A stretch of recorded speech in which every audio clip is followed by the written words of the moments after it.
Hello, my name is Sariana LTT, and this is my video presentation about the Joseph Cornell shadow box assignment. So this is my interpretation of our shadow box assignment.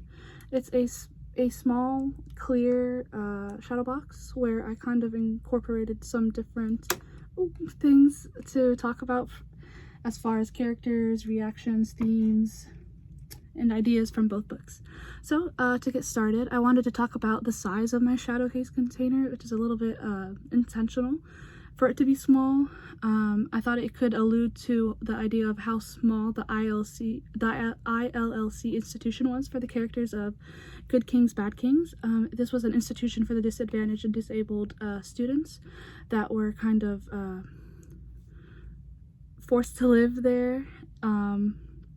And the characters really goes through such a hard time at this institution, and I just really thought about how small their world must have been as disadvantaged and mistreated students.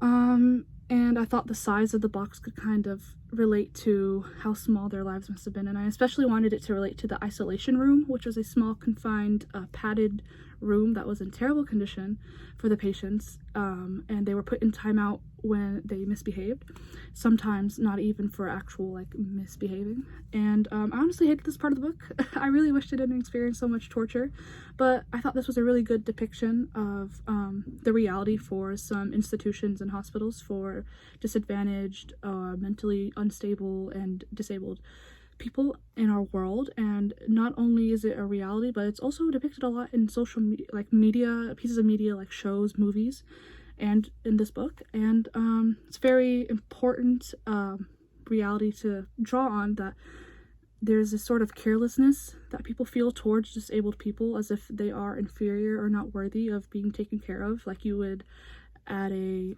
hospital that for giving birth or for medicine, you know. So it's a very important part, I think, to draw on. Then I included this little fire extinguisher, which actually used to be a lighter, but it doesn't work. Ironically, I kind of wanted it to relate to the idea of the fire that killed Linda's parents from the book Bitter in the Mouth. And then the extinguisher could kind of represent the fire that ultimately led her finding her new family in Boiling Springs, where she was adopted. And then I thought, since fire can sometimes symbolize knowledge and power, it could correlate to her suppression about her knowledge of her disability, her synesthesia. So I thought that was a good, ironic, and such a cute little representation. Then I included this picture of a dragonfly, because when I was doing my research, I learned that a dragonfly is a good representation of adoption, specifically in Asian cultures, like Vietnamese and sometimes Japanese cultures. And it also represents change, since it's such a small creature of the wind, and I thought this could allude to Linda's character, since she is a Vietnamese adopted child. And I thought it could also correlate to the characters in the ILLC, because of the feeling that of never being at home, never being accepted or fully accepted, and being comfortable, feeling vulnerable, that feeling that correlates with being adopted and feeling left out of society, or never being accepted in the world or having a true family.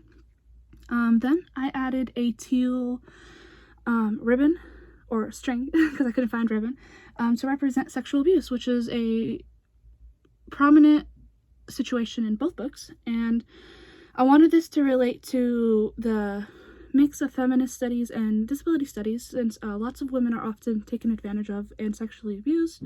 This is also a very big issue amongst disabled people. There's this stereotype of disabled people not being very desired, attractive in media, and we see that pretty much everywhere, even though that is not the case. But this plays a lot into the idea of being taken advantage of because of someone's having a disability, or maybe like an external disability where you're tied to a wheelchair or some sort of aid for mobility. This is the perfect way to be preyed on by people, and I thought it was a very important aspect to intersect between feminist studies and disability studies. On a lighter note, I included a little rainbow to represent the queer stories in both books, specifically highlighting Baby Harper's homosexuality. I thought it was a pretty good representation since she was such an important part of Linda's life. And then I included this really cool jade rock that I have that highlights Linda's identity as a Vietnamese woman, since there's a huge importance of jade in the Vietnamese cultures and spiritual connection. So I thought it was a good representation between her identity and race. And then I wanted to talk about this transracial aspect as she is a Vietnamese woman adopted by a white family. I wanted to connect this to transnational women and how they are often treated in the world and depicted as victims or vulnerable or helpless. And we see this a lot with like South Asian women or Middle Eastern women, like they need to be saved, or as if they need saving from their religion or their culture or their country and so on. And I feel like since they're often depicted as victims, this reflects with Linda's characters in a way since that intersects with her disability. Since people with disabilities are often portrayed in stereotypical ways, which aren't always true, there's a huge focus on the disability that often overshadows the person or their personality. And we see this a lot, including in Good Kings, Bad Kings, where we're met with stereotypical things that disabled people.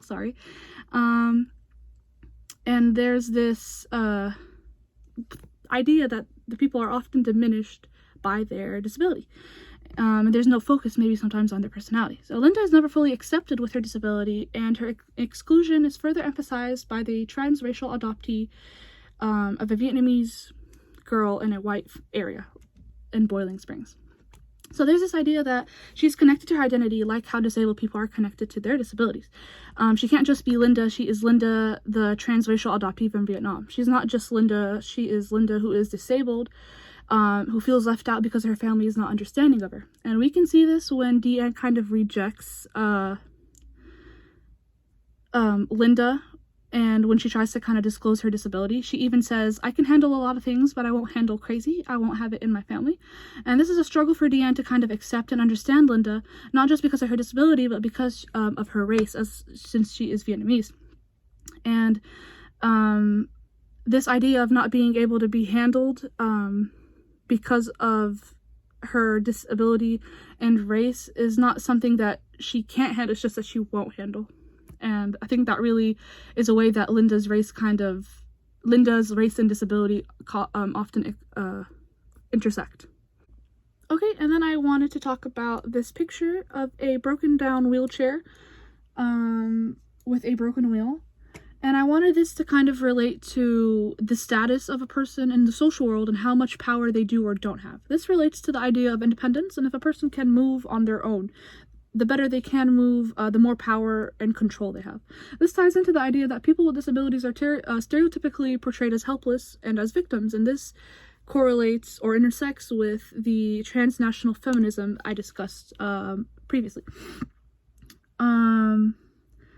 There's this common stereotype that disabled people are depicted as ugly, inferior, or something to be afraid of, and we see this in tons of media like Disney movies or TV shows, and then there's another stereotype that disabled people are just inspiring simply for existing with a disability.